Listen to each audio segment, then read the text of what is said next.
Military professionalism. Men who adopt the profession of arms submit of their own free will to a law of perpetual constraint on their own accord.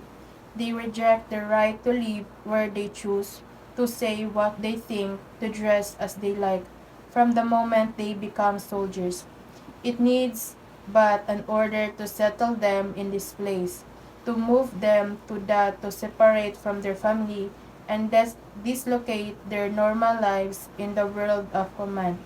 They must rise, march, run, endure bad weather, go without sleep or food, be isolated in some distant post, and work until they drop. They have ceased to be the master of their own fate. If they drop their own tracks, if their ashes are scattered to their four winds, that, that is all part and parcel of their job. Pledge of loyalty. If you work for a man in heaven's name, work for him. Speak well of him and stand by the institution he represents. Remember that an ounce of loyalty is worth a pound of cleverness. If you must grow condemned and internally find fault, why resign your position? And when you are on the outside, dumb to your heart's content, but as long as you are still part of the institution, do not condemn it. If you do, the first high wind that comes along will blow you away and probably you will never know why, sir.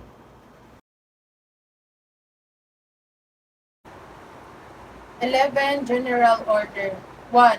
To take charge of this post and all government property in view. 2.